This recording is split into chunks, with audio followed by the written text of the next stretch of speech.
নমস্কার। শুভ্র রাত্রির আরো একটি সরাসরি আয়োজনে আপনাদের প্রত্যেককে স্বাগত জানাই। আমরা প্রতি রাতে একই কথা বলি যে আমরা আসলে সেতু পারাপার করি, এপার থেকে ওপারে যাওয়া, এবং আপনারা অনেকেই ওপার থেকে এপারে আসার চেষ্টা করেন।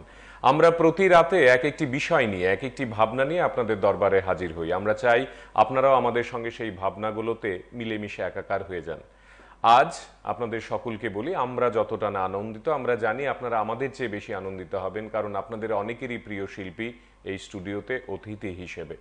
কলকাতার এই সময়ের, কলকাতা কেন বলবো, পশ্চিমবাংলা এবং বাংলা ভাষাভাষী কবিতা যারা ভালোবাসেন তাদের অন্যতম প্রিয় এক বাচিক শিল্পী অন্তরা দাস আজ আমাদের অতিথি রাত 10টার এই অনুষ্ঠানে। দিদি, আপনাকে স্বাগত জানাই। আপনি যদি অনুমতি করেন, কখনো কখনো তুমি হয়ে যাবে হয়তো বা কথোপকথন। বেশ কিছু বিষয় নিয়ে আমরা কথা বলবো, আপনার সঙ্গে আড্ডা মারতে চাই, এবং ফাঁকে ফাঁকে অবশ্যই কবিতা থাকবে।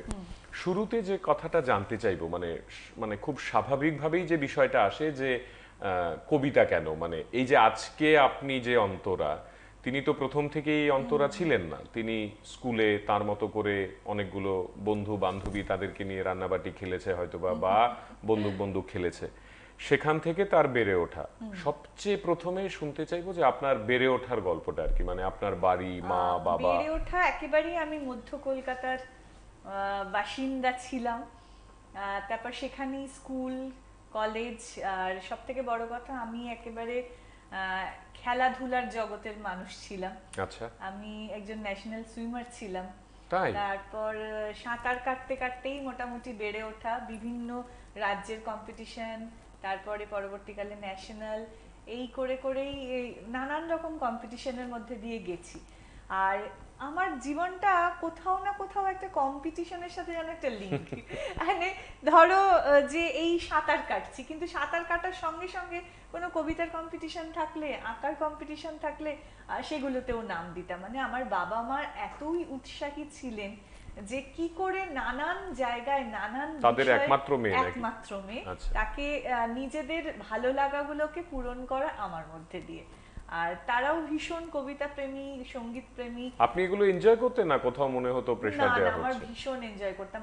আসলে ছোট থেকে না আমাকে বিভিন্ন রকম বড় বড় অনুষ্ঠান দেখতে নিয়ে যেতেন আমার বাবা মা হলে। মানে সেই ছোট্টবেলায় আমি হেমন্ত মুখোপাধ্যায়ের গান শুনেছি একদম। উনি স্টেজে গাইছেন, আমি সামনে বসে শুনছি। শম্ভু মিত্রের নাটক দেখছি, মনোজ মিত্রের বাঞ্ছারামের বাগান দেখছি। এইরকম প্রচুর অনুষ্ঠান, নাচ গান। ধরুন কবি প্রণাম হচ্ছে ছোট থেকে, মানে রবীন্দ্র সদনের কবি প্রণামে যাওয়া, বিভিন্ন অনুষ্ঠানে যাওয়া, যারা আবৃত্তি চর্চা করছেন তখনকার দেবদুলাল বন্দ্যোপাধ্যায়, প্রদীপ ঘোষ, জগন্নাথ দা উর্মিদি, মানে গৌরী ঘোষ, সবার কবিতা শুনে শুনে বড় হওয়া। Excellent, excellent. মানে মানে বলা চলে যে আপনি এইসবের মধ্যেই ছিলেন আর কি, মানে এইসবের মধ্যেই মানে ছিলেন। পড়াশোনার বাইরেও যে অনেক কিছু করার আছে, জগৎটাকে দেখার আছে, সেটা সবসময় আমার বাবা মা করেছেন। যে আরো কিছু করো, মানে অন্য পড়াশোনার বাইরে গিয়েও আরো অনেক কিছু করা যায়, সেগুলো করো। বন্ধু আছেন সঙ্গে, একটু কথা বলার চেষ্টা করি। কে আছেন? নমস্কার। নমস্কার, আমি মোহাম্মদ থেকে বলছিলাম। হ্যাঁ। আপনাদের ওই আলোচ্য বিষয়টা টিভির পর্দায় দেখতে পাচ্ছি। তো এখানে ওই মানে 5ই আগস্ট পঞ্চায়েত নির্বাচন পরিস্থিতি। না, ওই অনুষ্ঠানটি শেষ হয়ে গেছে দাদা। আমরা নতুন আরেকটি বিষয়ে আছি, আপনি দয়া করে সরাসরি অনুষ্ঠানটি দেখুন, তাহলে দেখবেন আমরা এক অত্যন্ত জনপ্রিয় বাচিক শিল্পীর সঙ্গে কথা বলছি এবং তার মানে আলোচনার মধ্যে আমরা রয়েছি।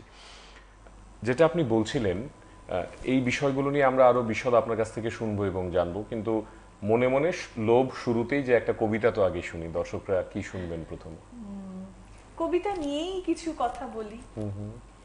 কবিতা আমার জারুলের ঘন ছায়া, কবিতা আমার নিকোনো উঠোন ঘর, কবিতা আমার চোখে অঞ্জন মায়া, কবিতা আমার গোপন স্বয়ংবর, কবিতা আমার প্রবাসী মায়ের ছবি, কবিতা আমার অনন্ত নীরবতা, কবিতা আমার আশাবরী ভৈরবী, কবিতা আমার সারা জীবনের ব্যথা।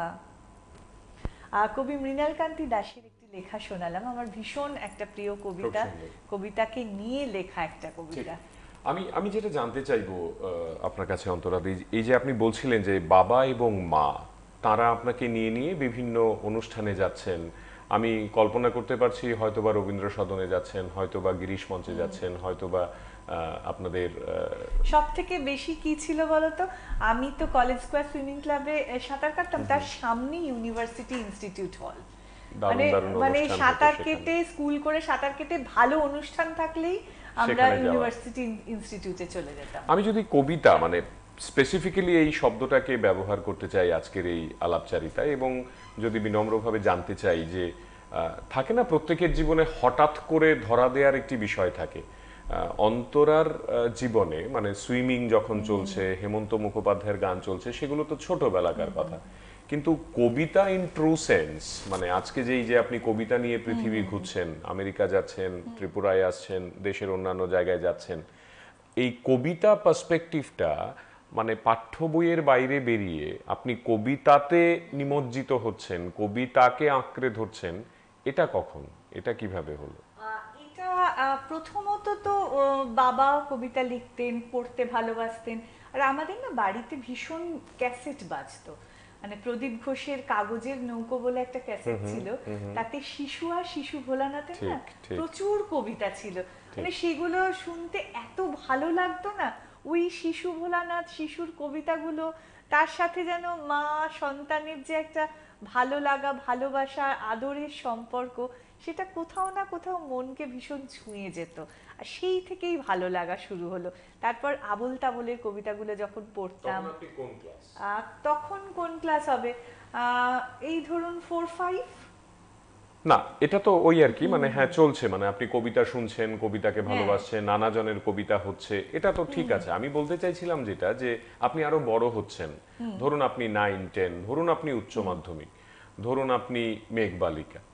তো এই যে মেঘবালিকা তার মতো করে অঙ্কের মাস্টারের সামনে বসে কোথাও না কোথাও কবিতাকে আঁকড়ে ধরে, আপনার জীবনে কবিতা কখন কিভাবে ধরা দিয়েছে, মানে আমি সেটাই আমি ওইটা বলছি। বলছি না যে ভালো হ্যাঁ, লাগাটা হ্যাঁ। কিভাবে তৈরি হয়েছে, তার প্রেক্ষাপট আপনি বলেছেন। আসলে কবিতাকে বোঝার একটা বোধ তৈরির তো একটা Exactly, নির্দিষ্ট হ্যাঁ। বয়স সেটা লাগে। কখন, কিভাবে? সেটা আমার উচ্চ মাধ্যমিকের পরে। আচ্ছা। উচ্চ মাধ্যমিকের পরে আমি সারথী বলে একটি সংস্থায়, আমার গুরু পার্থ মুখোপাধ্যায়, ওনার কাছে আমি শিখতে শুরু করলাম। যখন এত সুন্দর করে যে কবিতাটাকে বুঝে উচ্চারণ করতে হয়, তার যে অন্তর্নিহিত অর্থটা, সেটা না বুঝলে, সেই বোধটা না এলে আমি উচ্চারণটা সেরকমভাবে করতে পারি না।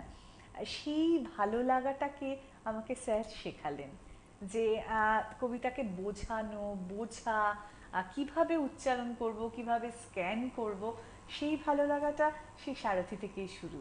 কত বছর আপনি তালিম নিয়েছেন তার কাছে, আমি পার্থবাবুর কাছে? অনেক দিন, আমি তো এখন শেখার তো কোনো শেষ নেই, আমি এখনো শিখি। এখনো যদি কিছু মানে কবিতা নিয়ে আলোচনা করা হয়, দরকার হয়, তখনও স্যারকে ফোন করি, স্যারের মানে কাছে শিখি, জানি। একটা মানে কাল্পনিক প্রশ্ন করি হ্যাঁ। আপনাকে।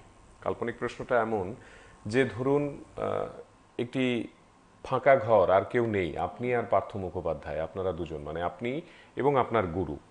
তো তিনি স্বভাবতই আপনাকে নিয়ে অত্যন্ত গর্বিত যে তার এক ছাত্রী বা শিষ্যা তিনি দারুণ জনপ্রিয় হয়েছেন এবং টিভি, পত্রপত্রিকা, পুরস্কার ইত্যাদিতে রয়েছেন। যে কোনো গুরুর কাছে এটা অত্যন্ত মানে প্রাণের স্পর্শের একটি বিষয়। সেই নিরিখে পার্থবাবু একটা জায়গায় কথা বলতে বলতে আপনাকে নানা পুরনো দিনের কথা মনে করাচ্ছেন, সারথীর প্রথম দিককার কথা আপনার সঙ্গে ভাগ করছেন। কোথাও তিনি একটা বলছেন আপনাকে যে অন্তরা, এত এত কবিতার মধ্যে একটি কবিতা আজকে এই ফাঁকা ঘরে আমার জন্যে, যেটা আমি জানবো, আমি যতদিন বেঁচে থাকবো এই পৃথিবীর বুকে, আমি জানবো যে তুই বা তুমি এটা আমার জন্যেই করেছিস। তাহলে অন্তরা তার গুরুকে কোন কবিতা শোনাবে? আমি তো শোনাবো বাঁশিওয়ালা কবিতাটা, রবীন্দ্রনাথের। শুনি আমরা। আমি কিছুটা অংশ বলছি, ওটা অনেক বড় কবিতা। পুরোটা বললেও আপত্তি নেই। আচ্ছা। ওগো বাঁশিওয়ালা, বাজাও তোমার বাঁশি, শুনি আমার নূতন নাম, এই বলে তোমাকে প্রথম চিঠি লিখেছি, মনে আছে তো? আমি তোমার বাংলাদেশের মেয়ে, সৃষ্টিকর্তা পুরো সময় দেননি আমায় মানুষ করে গড়তে, রেখেছেন আধা আধি করে। অন্তরে বাহিরে মিল হয়নি, সে কালে আর আজকের কালে, মিল হয়নি ব্যথায় আর বুদ্ধিতে, মিল হয়নি শক্তিতে আর ইচ্ছায়। আমাকে তুলে দেননি এ যুগের পারানি নৌকোয়, চলা আটক করে ফেলে রেখেছেন কালো স্রোতের ও পারে বালু ডাঙায়। সেখান থেকে দেখি প্রখর আলোয় ঝাপসা দূরের জগৎ, বিনা কারণে কাঙাল মন অধীর হয়ে ওঠে। দুই হাত বাড়িয়ে দিই, নাগাল পাইনি কিছুই কোনো দিকে। বেলা তো কাটে না, বসে থাকি জোয়ার জলের দিকে চেয়ে। ভেসে যায় মুক্তিপাড়ের খেয়া, ভেসে যায় ধনপতির ডিঙা, ভেসে যায় চলতি বেলার আলো ছায়া। এমন সময় বাজে তোমার বাঁশি ভরা জীবনের সুরে, মরা দিনের নাড়ির মধ্যে দবদবিয়ে ফিরে আসে প্রাণীর বেগ। কি বাজাও তুমি, জানি নেই সে সুর জাগায় কার মনে কি ব্যথা। বুঝি বাজাও পঞ্চম রাগে দক্ষিণ হাওয়ার নবযৌবনের ভাটিয়ারি। শুনতে শুনতে নিজেকে মনে হয় যে ছিল পাহাড়তলির ঝিরঝিরে নদী, তার বুকে হঠাৎ উঠেছে ঘনিয়ে শ্রাবণের বাদল ও রাত্রি। সকালে উঠে দেখা যায় বাড়ি গেছে ভেসে, এক গুঁয়ে পাথরগুলোকে ঠেলা দিচ্ছে অসহ্য স্রোতের ঘূর্ণি মাতন। আমার রক্তে নিয়ে আসে তোমার সুর, ঝড়ের ডাক, বন্যার ডাক, আগুনের ডাক, পাঁজরের ওপরে আছাড় খাওয়া মরণ সাগরের ডাক, ঘরের শিকল নাড়া উদাসী হাওয়ার ডাক। যেন হাঁক দিয়ে আসে অপূর্ণের সংকীর্ণ খাদে পূর্ণ স্রোতের ডাকাতি। ছিনিয়ে নেবে, ভাসিয়ে দেবে বুঝি। অঙ্গে অঙ্গে পাক দিয়ে ওঠে কালবৈশাখীর ঘূর্ণি মার খাওয়া অরণ্যের বকুনি।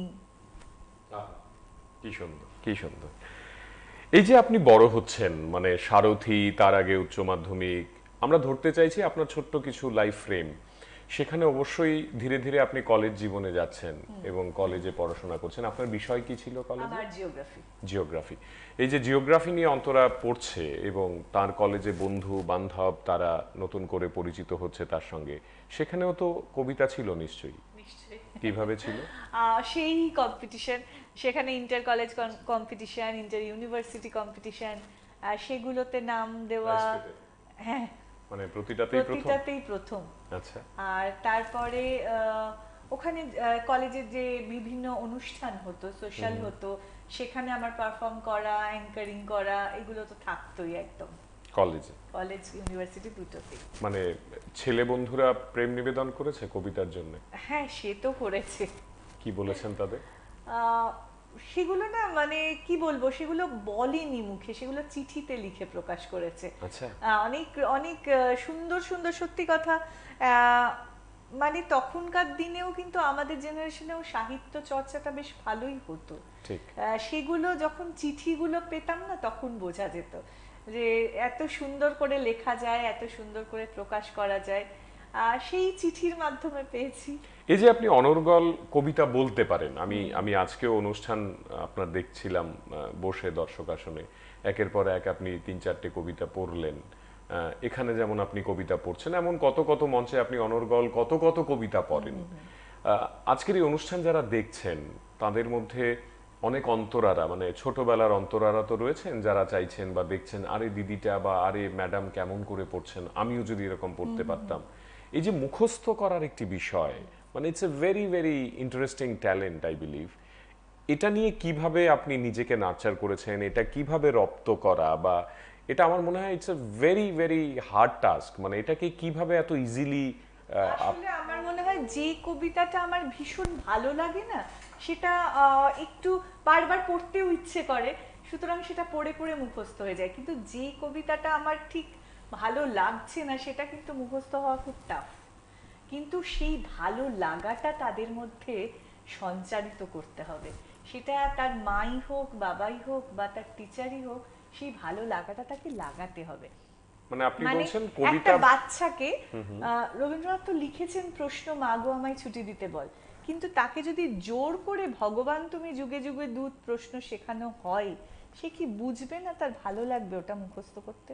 কিন্তু তার নিজস্ব যে জীবন, সত্যি পড়তে ভাল লাগে না, যদি সত্যি রাত দুপুর হয়ে যায় তাহলে কেমন হতো, সেটা তো তার নিজের কথা, নিজের ভালো লাগা, সেটা কেন তার মুখস্থ হবে না?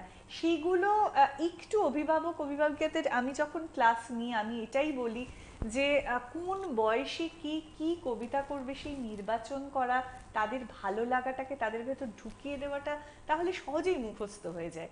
জোর করে কিছু করা যায় না এইগুলো।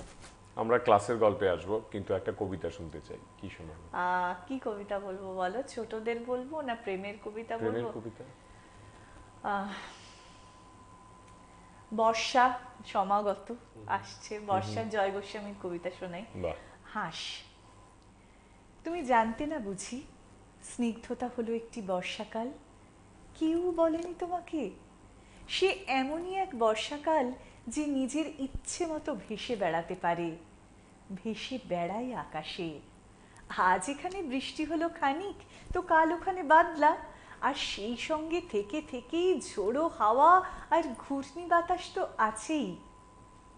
আমি চোখ বন্ধ করলেই দেখতে পাই, যেই বৃষ্টি শুরু হলো অমনি বাচ্চারা সব হাত ছাড়িয়ে ছুট লাগালো মাঠে ঘাটে, আর মাটির দেওয়াল ও টিউকলের সামনে দাঁড়িয়ে গাঁয়ের বউরা খাল থেকে বিল থেকে তাদের হাঁসগুলোকে ডাকতে লাগলো, চই চই চই চই চই চই। আজ থেকে প্রায় 1 শতাব্দী আগের বাংলায় তোমার এক বাল্যসখী তোমাকে চই চই বলে ডাকতো আর খেপাতো, তোমার মনে পড়ছে কি? আজ এই জন্মে তুমি শীতের দেশের হাঁস, কোন সরোবর থেকে কোথায় কোন সরোবরে সাঁতার কাটতে যাও, সমুদ্রের পর সমুদ্র পেরিয়ে উড়ে চলো কত দূর দূর সব দেশে। কিন্তু এবার এই জন্মেও তোমাকে একজন তোমার সেই 100 বছর আগেকার ডাকনাম ধরে ডাকছে, একেবারে নিঃশব্দে ডাকছে, চই চই চই চই চই চই। আর তুমি বোধহয় কিচ্ছুই শুনতে পাচ্ছ না, তাই না? এক্সেলেন্ট। এই যে আপনি ক্লাসের কথা বলছিলেন অন্তরাদি, মানে আমি খুব আবার বিনয়ের সঙ্গে আপনার কাছ থেকে জানতে চাইবো যে আপনি এইভাবে নেবেন না যে এরকম একটি প্রশ্ন কেন করা হলো, কিন্তু আমি খুব মানে অত্যন্ত বিনম্রতার সঙ্গে আপনার কাছে জানতে চাইছি যে এই ক্লাস পদ্ধতি আপনারা যারা চালু করেছেন বা আপনারা যারা এই চালু করা প্রথাটিকে এগিয়ে নিয়ে চলেছেন, আপনি ব্যক্তিগতভাবে কি বিশ্বাস করেন যে কবিতা শেখানো যায়? কবিতা নিশ্চয়ই শেখানো যায়, নিশ্চয়ই। আমি তো প্রথমেই যেটা বললাম যে এই যে বোধটা তৈরি করা ভীষণ জরুরি। তারপরে তার পাশাপাশি উচ্চারণ বলুন, তারপরে অভিব্যক্তি বলুন, সেগুলো না শিখলে হয় না। প্রত্যেকটা জিনিসের যেমন গানের রেওয়াজের দরকার, কবিতারও চর্চার দরকার। কিন্তু কবিতা নিয়ে যে তর্ক এবং বিতর্কটা নিয়মিতভাবে চলে, যারা গুণীজন তারাই করেন বিভিন্ন জায়গায়, যে বা নানা আলোচনায় পড়েছি বা শুনেছি যে বিদগ্ধ জনেরা তারা বলছেন যে এই দুনিয়ায় যতজন বাচিক শিল্পী কাজ করছেন এবং তারা মঞ্চে দাঁড়িয়ে কবিতা পড়েন বা আবৃত্তি করেন, তারা তো এক একজন একই কবিতা এক এক রকম ভাবে করছেন। সুতরাং প্রত্যেকের মানে পারসেপশন এবং তিনি কিভাবে দর্শককে টানবেন সেই কবিতাটা নিয়ে, সেটা তার ব্যক্তিগত একটি সিদ্ধান্ত। যেরকম আপনি এই মুহূর্তে জয় গোস্বামীর যে কবিতাটি পড়লেন, সেটা অন্য আরেকজন বিখ্যাত বাচিক শিল্পী যখন এখানে বসে পড়বেন, তিনি নিশ্চয়ই তার মতো করে পড়বেন। হ্যাঁ, কিন্তু তার মতো করে পড়লেও প্রত্যেকটা জিনিসের একটা যেমন স্বরলিপি থাকে, গানের কবিতা স্বরলিপি হয় না, কিন্তু কবিতাটাকে বলার একটা তো নিয়ম আছে। আমি একটা শব্দের ঘাড়ে এমন ভাবে বসিয়ে দেবো না আর একটা শব্দ যাতে লোকে বুঝতে না পারে। প্রত্যেকেই চাইবে তো তার কবিতাটা লোকে বুঝুক, সেক্ষেত্রে হয়তো অভিব্যক্তির একটু হেরফের হতে পারে, কিন্তু মানেটা তো সেই একই থাকবে। আর সেক্ষেত্রে আমি যখন একটা ছোটদের কবিতা যেরকম ভাবে আবোল তাবোলের বলবো, সেই কবিতাটা কি আমি গুরু গম্ভীর ভাবে বলবো? মানে আমি ধরুন সৎপাত্র বলছি, বা ভয় পেও না বলছি, কি গোপ চুরি বলছি, সেটা সবার বলাটাই মোরাললেস প্রায় এক হবে। যারা শিখে বা অনেক দিন ধরে শুনছে বিষয়টাকে যে এইভাবেই বলে আসা হচ্ছে, সেটাকে কিন্তু মানে চট কতটা করে কিছু অন্যভাবে করা বলা যাবে? অন্যভাবে বলা যাবে না আমার মনে হয়, হয়তো একটু হেরফের হবে, কিন্তু ব্যাপারটা একই থাকবে। আমাদের আজকের এই অনুষ্ঠান, যেসব আমি আমার রাজ্য এবং শহরের ছেলে মেয়েদের কথা বলছি যারা কবিতা ভালোবাসে বা যারা বিভিন্ন কবিতার প্রতিষ্ঠানে মানে শিখতে যায় কবিতা মা বাবার হাত ধরে, মা বাবারাও নিশ্চয়ই দেখছেন অনেকে এই অনুষ্ঠান। আমি তাদের সকলের কথা ভেবে একটি প্রশ্ন করতে চাই আপনাকে, যে আমাদেরকে 3টি 4টি বা 5টি টিপস দিন না কবিতা নিয়ে, যারা কবিতা চর্চা করে। যেহেতু আপনার মতো একজন বিদগ্ধ শিল্পীকে আমরা এখানে আজ পেলাম, আপনি তাদের সকলের জন্য বলুন না যে এই 5টা বিষয় মাথায় রাখতে হবে, এক এক করে যদি আমাদের। একটা প্রথমেই যেটা বললাম, বাবা মাদের একটা মনে রাখতে হবে যে যে বয়সের যে কবিতাটা পড়া উচিত ছেলে মেয়েদের সেটাই পড়ান। তাদের জোর করে যেটা সে বোঝে না একটা গুরুগম্ভীর কবিতা পড়ানোর কোনো দরকার নেই। অনেক কবিরা অনেক কবিতা লিখে গেছেন, প্রত্যেকটা বয়সে পড়া যায় এরকম আছে। ধরুন আমি যেই বয়সে গেছি আমি সব কবিতাই বলতে পারি, কারণ আমি সেটা বুঝতে শিখে গেছি, কিন্তু ছোটরা তো সেটা বোঝে না। ঠিক ঠিক। আর ছোটদের সব থেকে বড় কথা কি, তাদের উচ্চারণটাকে একটু শিখিয়ে দেওয়া, সব থেকে যেটা স, র, এইগুলোর প্রতি একটু নজর দিতে হবে। এইগুলোই সব থেকে বেশি ভুল হয়। আর একটা জিনিস যেটা বলবো, যেটা হচ্ছে আঞ্চলিকতা দোষে দুষ্ট বলে একটা কথা আছে। মানে ধরুন বিভিন্ন অঞ্চলের একটা তার নিজস্ব নিজস্ব তো ভাষা ভাষা শৈলী বা আছে, টান ঠিক। চলে আসে তো। আর সেই জিনিসটা যদি একান্তই চলে আসে, তাহলে তারা সেই ডায়ালেক্টে লেখা কবিতা পড়ুক, তাতে কোনো অসুবিধে নেই। বাহ। বা কিন্তু যদি আমি একদম তথাকথিত কলকাতার যেরকম উচ্চারণ হয় বা বাংলা বলা হয় সেটা করতে যাই, তাহলে কিন্তু চর্চাটা করতে হবে, সেইটা মাথায় রাখতে টিপস হবে। 1, টিপস 2। টিপস এই এত তিনটে বলে ফেলেছি, না এখন মানে টিপস এটা তো সার্বিকভাবে একটাই বললেন। আর টিপস টু হচ্ছে প্রেজেন্টেশনটা খুব সুন্দর হতে হবে। প্রেজেন্টেশনের মধ্যে তোমার দাঁড়ানো, কথা বলা, এইটা কিন্তু খুব জরুরি।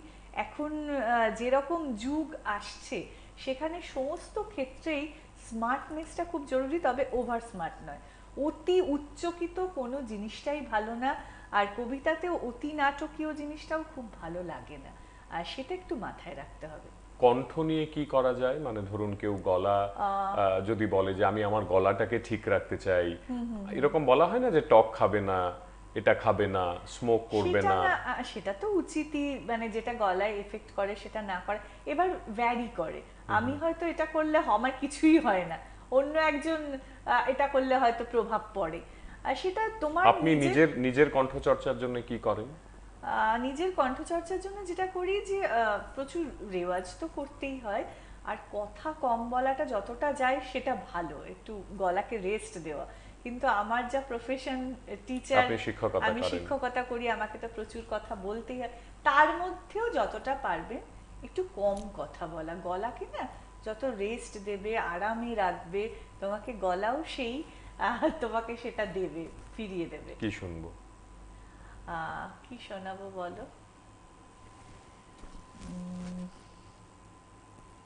কোন কবির কবিতা শোনাবো? শ্রীজাত, শ্রীজা- মল্লিকা সেনগুপ্ত। মল্লিকাদির কবিতা শোনাবো? আচ্ছা, ছোট একটা কবিতা শুনি। ওই যে বৃষ্টি মানবী তোমার কান্না, ওই যে আকাশ কাঁদছে তোমার জন্য, ঘরের কোনায় ঢাকা পড়ে আছো মানবী, বাইরে তোমার শত কাজ অসমাপ্ত, ওই অরণ্য কাঁদছে তোমার জন্য। কেতকে পোড়ালো সদ্বং সহা জানকী, কেতর শরীরে হাড়মাসকালী শরীরে আগুন লাগালো ভগ্নী, সে কোন প্রেমিক উপহার দিল তন্দুর আর কেরোসিন আর অগ্নি, কেতকে পোড়ালো সদ্বং সহা জানকী। এই যে কবিতা নিয়ে ঘর করা, অন্তরাদি এরকম একটা কোনো স্মৃতি কথা বলুন না আমাদের, যেখানে আপনি মঞ্চে আছেন, কবিতা পড়লেন, কিংবা মঞ্চে উঠবেন তার আগের কোনো কথা হতে পারে। আমি বলতে চাইছি মঞ্চ রিলেটেড, সেখানে কোনো কবি নিচে বসে শুনেছেন আপনার কবিতা, আপনি যখন নামলেন তখন তার অভিব্যক্তি, হয়তোবা তাঁরই কবিতা আপনি পড়েছেন, এরকম কোনো মজার ঘটনা বা কোনো বিশেষ একটি ঘটনা? ক্ষেত্রেও খুব হয়েছে, মানে মল্লিকাদি ভীষণ আমার কবিতা শুনতে ভালোবাসতেন। যে কোনো মঞ্চে যখন ওনার কবিতা পড়তাম, উনি সবকিছু এত সুন্দর মন দিয়ে শুনতেন বা আরো বলতেন যে এটা করিস ওটা করিস, মানে এইগুলো খুব পেয়েছি ওনার কাছে। কবি বিথি চট্টোপাধ্যায় আমার খুব প্রিয় কবি, উনিও ভীষণ ভালোবাসেন আমার কবিতা। ওনার প্রচুর কবিতা আমি বলি, ভালোও লাগে আমার পড়তে। এরকম বহু কবি আছেন, কবি শুভ দাশগুপ্ত রয়েছেন, সুবোধ সরকার রয়েছেন। আপনাদের এখানে মানে কলকাতায়, আমি জানি হয়তো বা আপনি এড়িয়ে যাবেন এই প্রশ্নটিকে, কিন্তু তবুও করি, দেখি আপনি উত্তর দেন কিনা। আপনাদের কলকাতায় বা পশ্চিমবঙ্গে, আমরা যেহেতু পশ্চিমবঙ্গকে ফলো করি বা আমরা যেহেতু মনে করি যে সেখান থেকে কোনো এক শিল্পীকে নিয়ে এলেই এখানের দাম বাড়ে, এইরকম একটি ভাবনা ত্রিপুরায় দীর্ঘ দীর্ঘ বহুদিন ধরে আছে। এবং ত্রিপুরার প্রায় প্রতিটি সাংস্কৃতিক প্রতিষ্ঠান তারা মনে করে, বা আমরা বিভিন্ন সময় দেখেছি যে কোনো একটি বড় অনুষ্ঠান আয়োজন মানেই কলকাতা থেকে কাউকে নিয়ে এসো। এখন বাংলাদেশ ব্যাপারটা যুক্ত হয়েছে কোনো না কোনোভাবে, কিন্তু আদি কাল থেকে আমরা শুনে আসছি যে আপনি হেমন্ত বাবুর নাম করলেন, এরকম বহু বহু শিল্পীরা এখানে এসছেন। কিন্তু যেসব শিল্পীরা এখানে আসেন, তারা অনুষ্ঠান করেন, তারা এখানে অনেক ভালো ভালো কথা বলে যান যে দারুণ জায়গা, এরকম দর্শক পাইনি, কলকাতাতেও এখন এরকম দর্শক দেখা যায় না, এগুলো আমরা নিয়মিতভাবে শিল্পীদের মুখে শুনেছি এখানে। তারপর ওনারা যখন ফিরে যান আবার ভুলে যান যথারীতি, এবং এখানকার সঙ্গে আর কোনো সংযোগ থাকে না।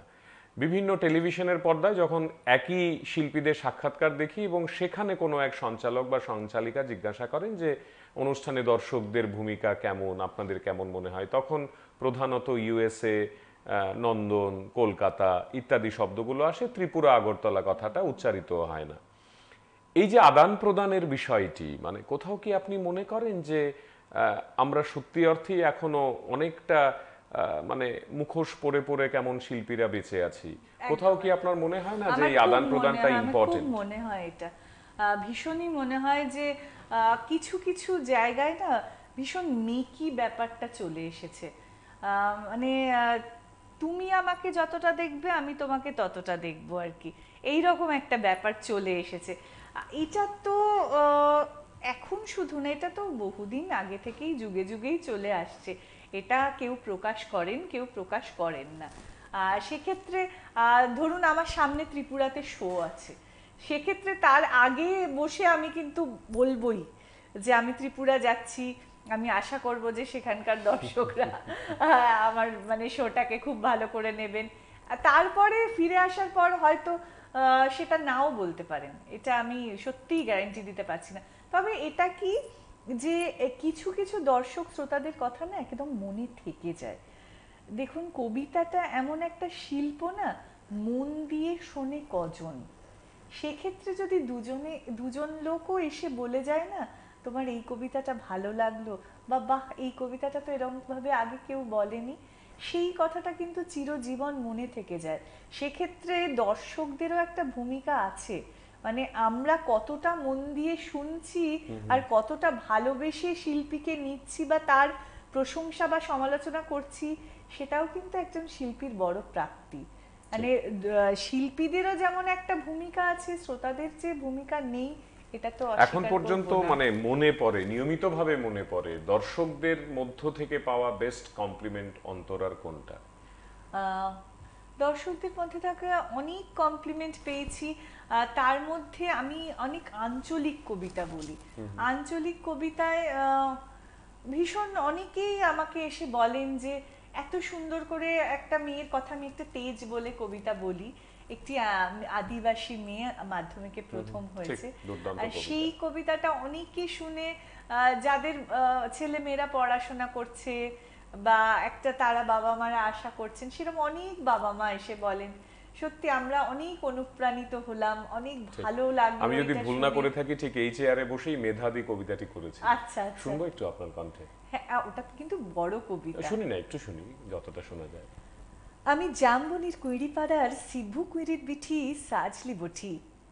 এই টিভিওয়ালা কাগজওয়ালারা বললে তুমি মাধ্যমিকে কামিন খাটে প্রথম, সত্যি বড় গরিব অবস্থা। এলাও এই 10,000 টাকা চেকটা এখন লাও, পরে তোমাকে আমরা আরো অনেক দিদার টাকা তুলে দিব, ফুল দিব, সম্বর্ধনা দিব। এই কাগজওয়ালা টিভিওয়ালা সে কোথায় আছেন সব এদিকে আসুন। এরপর ছোট বড় সব হামলে পড়লো ক্যামেরা। মনে পড়ছে না এখন। আঞ্চলিক কবিতার কথা যেহেতু বললেন এবং আজকেও আপনি অনুষ্ঠানে একটি আঞ্চলিক কবিতা করেছেন, এই বিষয়টার প্রতি আপনার ইন্টারেস্ট কিভাবে জন্মালো? এটা একেবারে স্যারের কাছ থেকে। স্যার যেহেতু বাঁকুড়া জেলার লোক, ওখান থেকেই আমার ভালো লাগা, ভালোবাসা।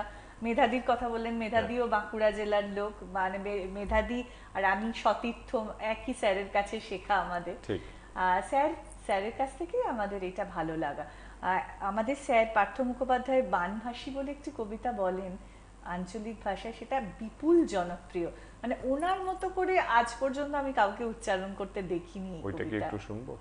না, ওটা একেবারে পুরুষ কণ্ঠের আচ্ছা কবিতা। আচ্ছা, তাহলে আঞ্চলিক কবিতা একটা শুনতে চাই আপনার কণ্ঠে, যেটা আপনি মঞ্চে করলেন। আচ্ছা, ওটা বলবো। ও কবিতাটার নাম বুকের সিন্ধুকে, কবি কল্যাণ দাশগুপ্ত লিখেছেন, রবীন্দ্রনাথের নোবেল প্রাইজ চুরি হয়ে যাওয়া নিয়ে। তোমার কি হাল হলো গো ঠাকুর, তোমার ভাষা নিয়ে লোকে নতুন নতুন সুরে গান করছে, তোমার কবিতার সঙ্গে লাজ গান হচ্ছে, ঢাক ঢোল কাড়া নাকাড়া গিটার মিটার বাজছে দমাদম ধমাদম। ইটো নাকি মডার্ন রবীন্দ্রসঙ্গীত, আর উটো কিনা কবিতার ব্যান্ড, আর সিটো কিনা 25-এ বসে। দিনু ভাইচেজকে বলছিলাম, হে তোমরা তো গান টান গাও, তো ইটো হচ্ছে কি? ও বলেছিল এখন কপিরাইট উঠে গেছে, এখন এই প্যান প্যানা সুরে গান না গাইলেও চলবে। আমি বলেছিলাম রবি ঠাকুর তো সুর বাঁধে দিচ্ছে। ও বললে ও বাঁধন এখন ঢিলা হয়ে গেছে, আর সেটাই হলো কপিরাইট উঠা, বুঝলি হাদু? কথাগুলা বলে পলাই গেছিল দিনু। হে ঠাকুর, তোমার অত সুন্দর কথায় এখন কীর্তন হচ্ছে, কাওয়ালি মুজরো হচ্ছে, তুমি কিছু বলবে না এলা কি? সকলে চিচাই মরছে চলবে গলাই, আর তুমি মুখে কুলু পাটে মরে যাবে। ছোটবেলায় 25-এ বৈশাখের দিন তোমার পদ্য বলেছি, গান বলেছি, আর এখন তাণ্ডব লিপ্ত হচ্ছে, ব্যবসা হচ্ছে তোমাকে নিয়ে। কেউ পুচ্ছেই নাই তোমাকে, নইলে তোমার মেডেল পেরাই ছবি মবি সব চোরে নিয়ে চলে যায়। এখন লিজের বাপই বাতিল হচ্ছে তো কোন রবি ঠাকুর। গুরুদেব গো, কি বলবো তোমাকে, লাজ লাগছে আমাকে। তোমার গান লোকে ভুলতে পারে, তোমার প্রাইজ চোরে নিতে পারে, কিন্তু আমার বুকের ভিতরে যে সিন্দুকটাই তোমাকে রাখেছি, সেখান থেকে তোমাকে চুরি করার সাধ্যি চোরের বাপেরও নাই, চোরের বাপেরও নাই, চোরের বাপেরও নাই। Excellent excellent.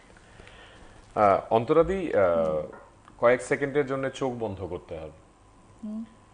চোখ বন্ধ করে আপনাকে একটি দৃশ্যকল্প ভাবতে হবে, সত্যি সত্যি চোখ বন্ধ করতে হবে। আচ্ছা, বন্ধ করলাম। খোয়াই নদীর পার, শান্তিনিকেতন। আপনি অনেক দিন সেখানে যান না, কিন্তু আগামীকাল সেখানে যাবেন। সকাল 6:32। হঠাৎ করে আপনি শান্তিনিকেতনের যে পথ দিয়ে খোয়াই নদীতে যাবেন, সেখান দিয়ে যেতে যেতে দেখলেন রবীন্দ্রনাথ দাঁড়িয়ে আছেন একটি বাড়ির সামনে। সেই বাড়িটির নাম ধরা যাক প্রান্তিক। ওই প্রান্তিক বাড়ির সামনে রবীন্দ্রনাথ আপনাকে দেখে হঠাৎ বললেন, অন্তরা না? আপনি বললেন হ্যাঁ। রবি ঠাকুর বললেন, কোথায় যাওয়া হচ্ছে? আপনি বললেন খোয়াই নদীর পাড়ে। রবীন্দ্রনাথ আপনার হাত ধরলেন এবং বললেন যে আমাকেও নিয়ে চল।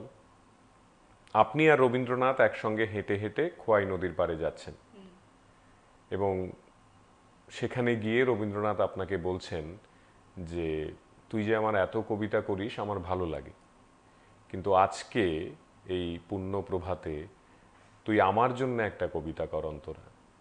অন্তরা রবীন্দ্রনাথকে কি শোনাবে?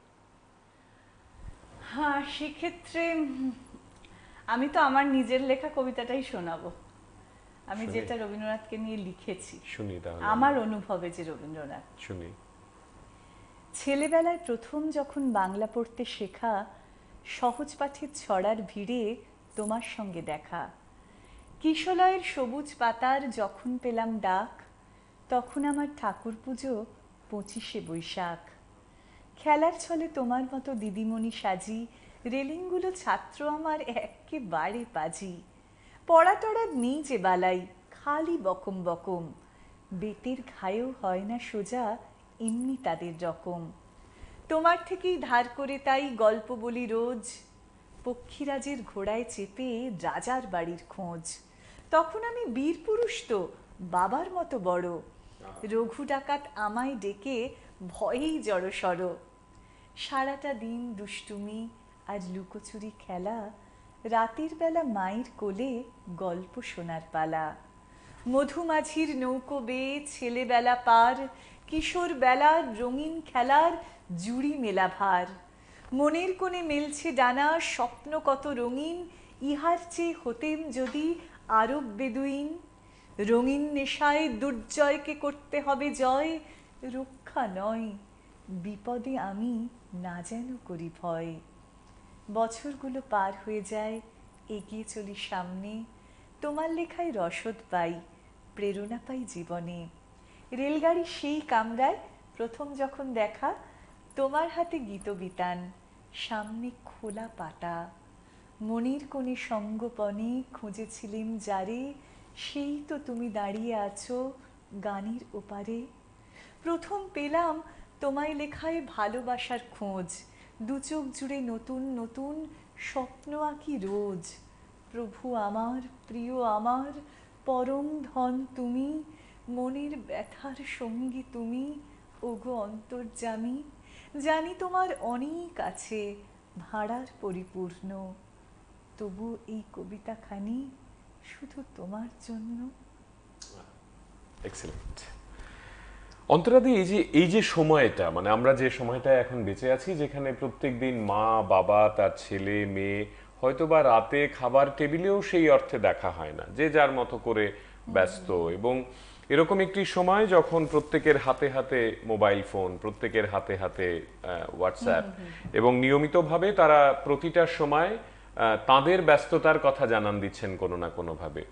কবিতা আজকের এই সময়ে, আমি যদি আমাদের জেনারেশনের কথা বলি, হয়তো বা অবশ্যই ভালোবাসা আছে, ভালো লাগা আছে, কিন্তু আপনি স্কুলে যাদেরকে পড়ান, যারা এখন ক্লাস 6-এ পড়ে, 7-এ পড়ে, 8-এ পড়ে, 9-এ পড়ে, তাদের মধ্যে কি কোথাও গান, মানে হিন্দি গান আমি যদি বলি, বলিউড সংস, কিংবা এই সময়ের যে গানগুলো যেগুলো বিখ্যাত হয়, সেখানে কি গিয়ে কোথাও পড়ার হ্যাবিট একদিকে বলা হচ্ছে একেবারেই নেই, কেউ কেউ বলছেন উল্টোটা, যে না, ট্যাবে পড়া হয়, ই বুক পড়ে এখনকার ছেলে মেয়েরা। আপনি বিইং এ টিচার, কলকাতার একটি অত্যন্ত মানে জনপ্রিয় স্কুলে আপনি ভূগোল পড়ান, এই যে ছেলে মেয়েদের সঙ্গে আপনার সংসার করার সময়টুকুতে আপনি কি তাদের মধ্যে কোথাও কবিতা প্রেম দেখেন, নাকি মনে হয় এটা খুবই সিলেক্টেড একটি শিল্প মাধ্যম এখন? সেরকম তো আমি দেখি না আসলে। আমি যে সমস্ত ছাত্রীদের পড়াই, আমি গার্লস স্কুলে পড়াই, তারা যে জায়গা থেকে আসে, সেখানে তারা ধরুন ফার্স্ট জেনারেশন লার্নার, সেক্ষেত্রে তাদের বাবা মাদের সেরকম ভূমিকা নেই যে তাদের কবিতা, মানে বাড়িতেও সেভাবে পড়ার চল না থাকায় হয়তো তারাও ছেলে মেয়েদের মধ্যে সেটা ঢোকাতে পারেননি। সেক্ষেত্রে যারা ধরুন, যে সমস্ত বাবা মারা একটু সচেতন, একটু পড়াশোনা করেন, বই পড়েন, তারা কিন্তু চেষ্টা করেন যে তার ছেলেমেয়েরা একটু বই পড়ুক, শিখুক। কিন্তু সত্যি কথা, এখন যে একটা স্রোত এসেছে না এই মোবাইল, তাতে যেন কিভাবে সাহিত্য, বই সবকিছু যেন একদম জোয়ারের মতো ভেসে যাচ্ছে। মানে জোর করেও আঁকড়ে ধরতে গেলেও তাকে আঁকড়ে রাখা যাচ্ছে না। মানে কি একটা অদ্ভুত নেশা এটা, মানে যাতে মানুষ ওই যে রিল দেখতে বসলো তো দেখলোই, তখন একটা যে বই পড়ে যে কতটা আনন্দ পাওয়া যায়, সেই জিনিসটা তারা যে হারাচ্ছে। বাংলা সাহিত্য যে কত বড় একটা আখর, কত লেখা আমাদের রয়েছে বলুন তো, কত তার থেকে কত ছবি হয়েছে, কত কিছু হয়েছে, সেই জিনিসগুলো তারা পড়ছে না, তারা বোঝার চেষ্টাই করছে না যেগুলো কি। আর সব থেকে বড় কথা, বাংলা ভাষার প্রতি অনীহা চলে আসছে ছেলে মেয়েদের, বিশেষ করে যারা ইংলিশ মিডিয়ামে পড়ছে। ঠিক। এই যে আপনি কবিতাকে নিয়ে বিদেশ গেছেন, মানে আপনি বঙ্গ সম্মেলনে দুবার গেছেন অনুষ্ঠান করতে, আপনি কবিতা একাডেমি পুরস্কারে সম্মানিত হয়েছেন পশ্চিমবঙ্গে, আপনি আনন্দবাজার পত্রিকার অনন্যা সম্মানে, অদ্বিতীয়া সম্মানে সম্মানিত হয়েছেন। আপনিও কি কোথাও না কোথাও পুরস্কারে বিশ্বাস করেন? মানে পারফর্মিং আর্টসে প্রাইজকে আপনি কিভাবে দেখেন? না, আমি ঠিক পুরস্কারে বিশ্বাস করি না। সেটা আমার মনে হয় যে আবার কোথাও কোথাও পুরস্কারে অনেক কিছু যেরকম উৎসাহিত করে, কিন্তু একটা পুরস্কার পেলে মনে হয় আমি আরো ভালো করি, আমি আরো কিছু যদি অ্যাচিভ করতে পারি সেটা আরো ভালো হয়। কিন্তু আবার যারা পুরস্কার পেলেন না তারা যে একটা মনের মধ্যে আমি কি পারি না এই জিনিসটা যদি চলে আসে না, সেটা কিন্তু আবার নেগেটিভ রোল প্লে করে। আর সেই জিনিসটার থেকে আমি বলবো যে কম্পিটিশন ঠিক আছে, প্রাইজ ঠিক আছে, কিন্তু নিজেকে ভালো হওয়ার জন্য কোনো প্রাইজের দরকার নেই। যদি আমার দর্শক বন্ধুরা, শ্রোতারা বলে যে আপনার কবিতাটা খুব ভালো লেগেছে, সেটাই তো সবচেয়ে বড় প্রাইজ। বাহ, দারুণ। কি শুনবো? কি শোনাবো বলো? সুবোধ সরকার শোনা যেতে পারে, বা সবই বড় কবিতা। কাজী নজরুল ইসলাম। দাঁড়া, একটু ছোট কি কবিতা শোনানো যায় একটু ভাবি। আমি তুমি ব্যস্ত জীবন, বাচ্চাদের কথা বলছিলে না, একটা কবিতা আমার মেয়েকে ভেবে একটা লেখা কবিতা, বাহ, সেটা একটু শোনাই। ব্যস্ত মা প্লিজ, কবিতাটার প্লিজ। নাম।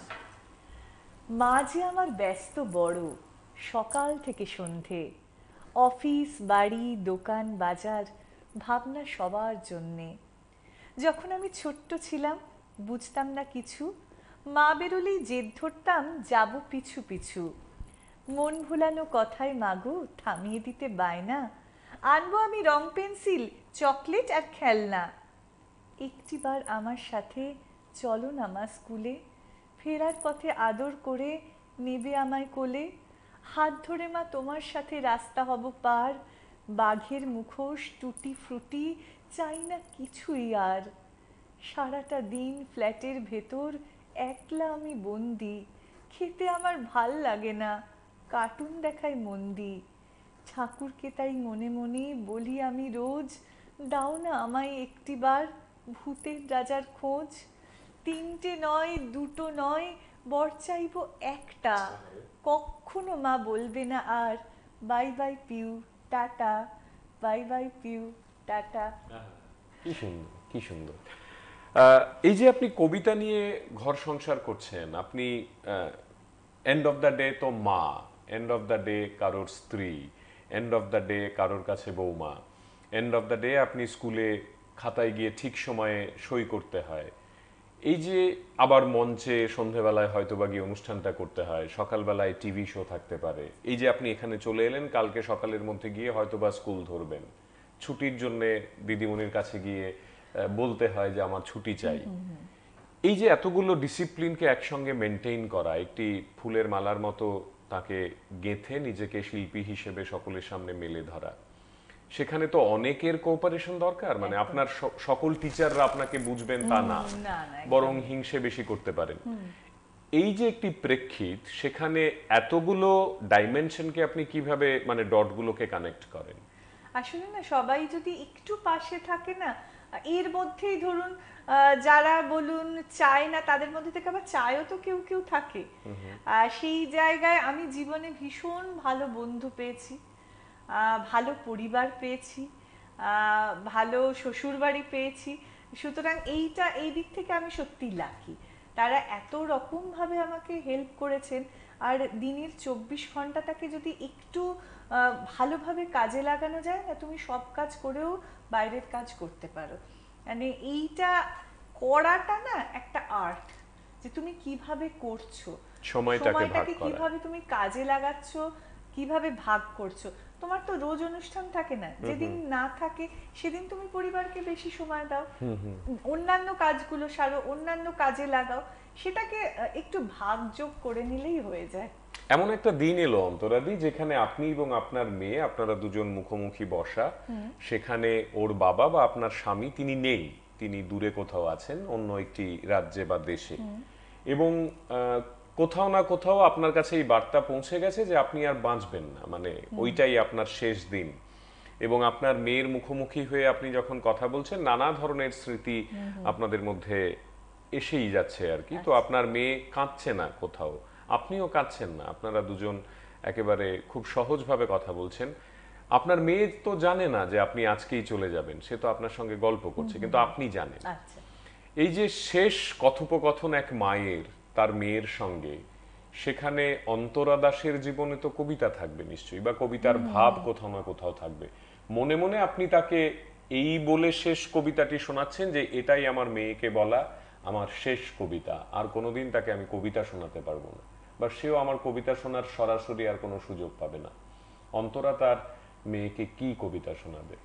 একটাই কবিতা শোনাবো, বোঝাপড়া। মনেরে আজ কহ যে ভালো মন্দ যাহাই আসুক সত্যের এলাও সহজে। কেউ বা তোমায় ভালোবাসে, কেউ বা বাঁচতে পারে না যে। কেউ বিকিয়ে আছে, কেউ সিকি পয়সা ধারে না যে। কতকটা যে স্বভাব তাদের, কতটা বা তোমার ভাই, কতকটা এ ভবের গতিক, সবার তরে নহে সবাই। তোমায় কতক ফাঁকি দেবে, তুমিও কতক দেবে ফাঁকি। তোমার ভোগে কতক পড়বে, পরের ভোগে থাকবে বাকি। মানধাতারি আমল থেকে চলে আসছে এমনি রকম। তোমারই কি এমন ভাগ্য, বাঁচিয়ে যাবে সকল জখম। মনিরে তাই কহ যে ভালো মন্দ যাহাই আসুক সত্যের এলাও সহজে। ক্যা বাত, ক্যা বাত। আগামীকাল সকালবেলায় তো আপনার ফ্লাইট, হ্যাঁ, কটার সময়? সেটা ঠিক আমি এখনো জানি মানে না। কাল সকালে হ্যাঁ, চলে যাবেন? কাল সকালবেলায় মহারাজা বীর বিক্রম বিমানবন্দরে আপনার প্রথম প্রেমিকের সঙ্গে হঠাৎ দেখা হয়ে যাবে, আচ্ছা। এবং সে বলবে কনগ্রেচুলেশনস, এত এত নাম শুনি তোমার এখন, তুমি দারুণ করছো। ফ্লাইট ঠিক টাইমেই আছে, কিন্তু হাতে সময় আছে আধ ঘন্টা আর কি। তো আপনার প্রথম প্রেমিক আপনাকে বলছে যে আমার জন্য একটা কবিতা কি হতে পারে? আপনি রাজি হবেন নিশ্চয়ই তাকে একটি কবিতা শোনাতে। কি শোনাবেন? আমার জয় গোস্বামীর একটা কবিতা খুব, এটা মনে হয় প্রেম তার কবিকে বলে একটা লেখা আছে। হাতছানি দিইনি, ইশারা করিনি, কোথাও দাঁড়াতে বলিনি, হাসিনি হাসি লুকোইনি, চিরকুটও পাঠাইনি বোনের হাতে। শুধু চেনা দিয়েছি আর চেনা দিয়েছি, কখনো গাছের পাতা সরিয়ে, কখনো জানলার পর্দা সরিয়ে, কখনো সামনের সিট থেকে কেবলই চেনা দিয়েছি। আর তুমিও শুধু আমাকে দেখবার জন্যেই এতদিন এতবার গাছের দিকে তাকিয়েছো, জলের দিকে তাকিয়েছো, তাকিয়েছো প্রত্যেক রাস্তায়। তাও একবার নিজে থেকে বলতে পারলে না? Excellent, excellent. অন্তরাদি, অসাধারণ লাগলো, একটি দুর্দান্ত সময় কাটালাম আমরা, এবং আমি নিশ্চিত দর্শকরা যারা এই অনুষ্ঠান দেখেছেন তারা প্রত্যেকেই গদগদ। আমরা চাইবো যে আপনি ভালো থাকুন, সুস্থ থাকুন, কবিতায় থাকুন, এবং আমারও খুব ভাল লাগলো। তোমার শুভ্র রাত্রি আরো বেশি উজ্জ্বল হয়ে উঠুক মানুষের মনে। আমার ভীষণ ভাল লাগলো। আর ত্রিপুরায় এসে এটাও আমার কাছে একটা বড় পাওয়া হয়ে রইল। এক্সিলেন্ট। খুব ভালো থাকতে হবে। অনেক অনেক ধন্যবাদ। একদম। আপনারা যারা আজকের এই আয়োজনে সরাসরি যুক্ত ছিলেন, আপনাদের সকলকে আন্তরিক কৃতজ্ঞতা। আপনারা জানেন ঠিক এইভাবেই আমরা এক এক দিন এক একটি বিষয় নিয়ে, এক একটি ভাবনা নিয়ে কথা বলি। আগামীকাল নতুন কোনো বিষয়, নতুন কোনো ভাবনা, স্টুডিওতে হয়তোবা কোনো অতিথি আপনাদেরই অপেক্ষায়। আজ এ পর্যন্তই। শুভরাত্রি।